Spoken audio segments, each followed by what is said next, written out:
Hello there. Welcome back, my friend. Hello, what have we here? From Jedi, we've been expecting you. Knew I could count on you.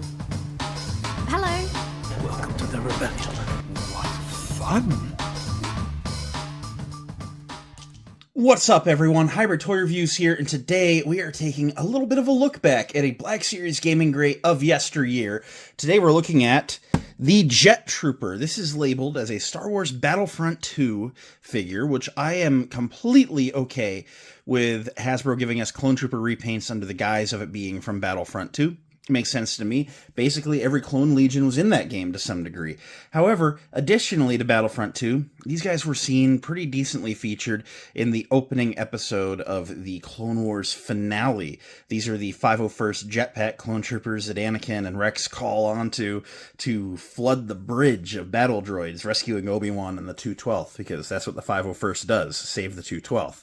So, that said, it's a really, really cool looking figure. I'm excited to crack it open. I think I probably reviewed this a number of years ago, but a number of years ago I purged a lot of my older content, and this definitely was of that era, so I'm excited to take a modern look at it and see what our thoughts are. So, let's get into it. Here's the figure in the packaging we will take a quick look at. As mentioned, it's a bit of an older figure, hence why the box tapers on the side over there. But you have a big window showing the figure and his accessories off nicely, and behind the Gaming Great sticker, below the Black Series logo. Star Wars Battlefront 2 in that solid blue with Jet Trooper. Warning 4+ Hasbro. This side of the box features an image of the Trooper on Camino, looking cool with his name down at the bottom. Wraparound window, wraparound stripe, Gaming Greats logo, and Black Series logo at the bottom. Around back, you have an image of the Trooper from Battlefront 2, a bio about the game more than actually the Trooper, really. He's number 6 in the Gaming Greats lineup. A bunch of legal stuff, Disney, Hasbro, barcode, and more legal stuff. Hanger tab up top. That said, it's very standard action figure packaging stuff. Let's get this guy out of this plastic coffin and see what's going on here. Here's our Jet Trooper out of the packaging. Let's start by taking a look at the accessories as we typically do. So, for weapons, he comes with the Clone Trooper normal little DC, 17 pistol. It is in all black plastic, and it looks the part. There's no paint. It's just a singular little teeny tiny pistol, and that's what that is. Setting that aside, he then comes with the Clone Trooper Jetpack. It is in white plastic. It's got some blue up in the top. It's got some gray accents in the middle and on the thrusters. This is not one of the models that takes those jetpack effects, so it's just a static piece, which is okay with me. On the back, it features the peg with the two, notch pins that would normally go in the back of, a Boba Fett or a Mandalorian and stop it from rotating. However, this is reused from the Mandalorian, from the Death Watch Mandalorians. So when you spin him around back, he only has the one singular round peg. He doesn't actually have the spot for the two rectangular pins to push in.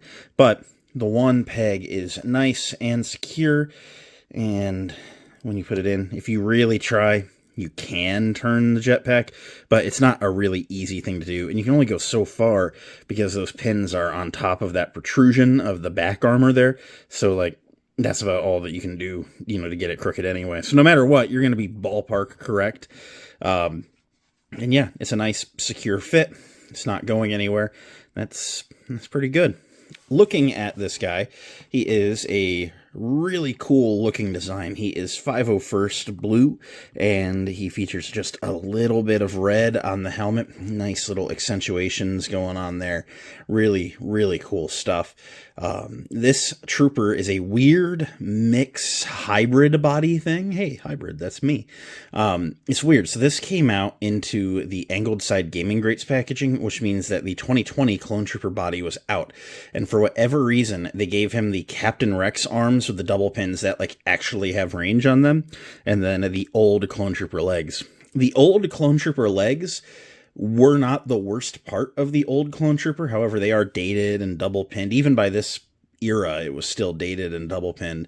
The double pinned elbows, like I said, can go pretty far, but all the same, kind of just wish that they had done this on the 2020 Clone Sculpt, personally. And ultimately now, I wouldn't mind seeing a redo even on the 23 clone sculpt. But for what it is and for the time it came out, I guess it's okay, even if they were making weird choices. The interesting thing is the chest has to be modified because it has that helmet with the unpainted clone head underneath and the double ball neck. So just some really, really weird stuff going on here. I believe this body combo has only been used by Pilot Hawk otherwise, because he has a unique helmet. But didn't he have the double ball neck as well with the old articulation? Just some weird stuff going on here. It's like, why kit bash 2 body molds instead of just use the newer of the 2? But I don't know. Hasbro had ideas, I suppose. Looking at this guy, it is a really cool deco. Mine has just a tiny little QC quirk on the black band above the eyes, where it's like, it's thinner, and then where it meets in the center, it gets a little bit thicker. It almost gives him the impression of a slightly raised eyebrow. It's not bad, it's just a little quirky. You get him on the clone shelf, mixed in the ranks, it'll never stand out. But, when you get up close like this, in the way that you only ever would in a review, probably come back with a Sharpie marker and just even that out just a little bit. But still a good-looking helmet deco. I do like how he looks a good deal. The red is just very, very contrasty. I love the silver in the teeth area, and then, of course, the rebreather ports there. The blue wedges on the chest, shoulder area are very, very clean. I love the triangles on the shin. Going around back, the blue wraps around all the way, which is really nice. And it's just a very, very good-looking figure. It looks the part. One thing I would have liked to see is, while this is a Gaming Greats, it's from Battlefront 2, so him having the pistol is correct.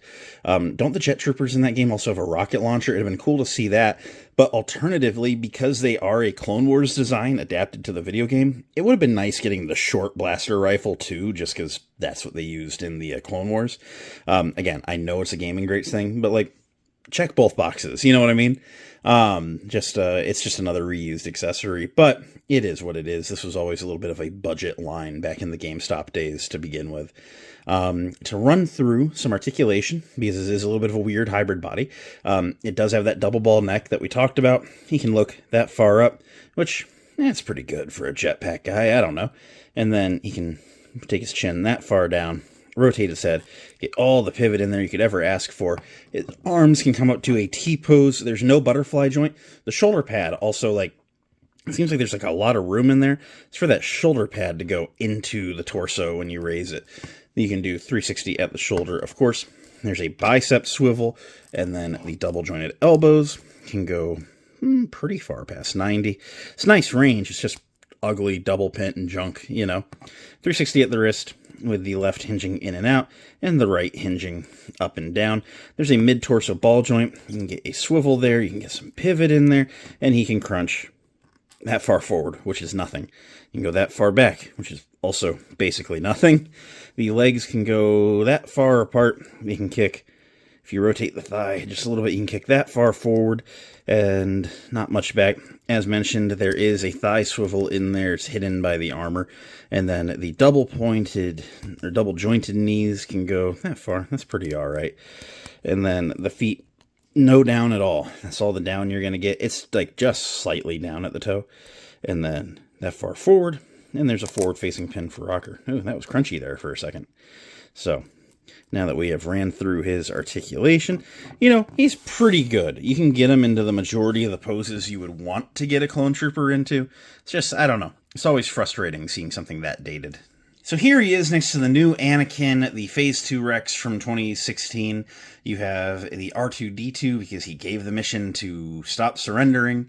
And then you have a technically Apo from the Kenobi series, but a 501st clone.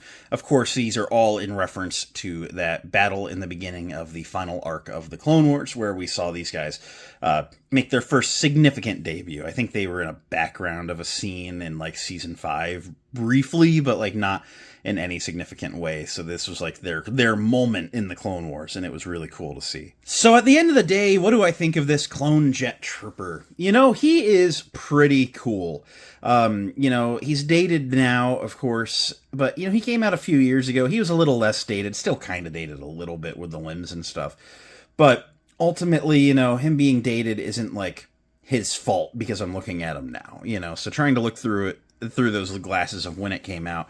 It's objectively a pretty good figure. I remember being really excited for it when it came out, and of course I have a few already that this guy is going to make fast friends with. It's just a really cool clone variant. It's one that's obscure enough that it really wouldn't shock me if we never saw Hasbro come back to it, even as a Battlefront or a Clone Wars figure. I just don't think that it had, like, the amount of screen presence to really demand a redo. However, of course, I would buy a redo. Hasbro, please, come on, make me clones. But for real, I do like this figure. I think that if you don't have him in your clone collection, if you are a 501st guy especially, he would be a really good addition to your shelf. There is nothing wrong with adding this guy to the collection. I like him a good deal. So that said, I do recommend him if you don't have him already. He's pretty good. He's not going to be the best clone on your clone shelf, but he'll do all right. So I'm going to go work on another video now. Thank you for coming and hanging out with me. May the Force be with you. We will catch you next time here at Hybrid Toy Reviews. Until then, peace.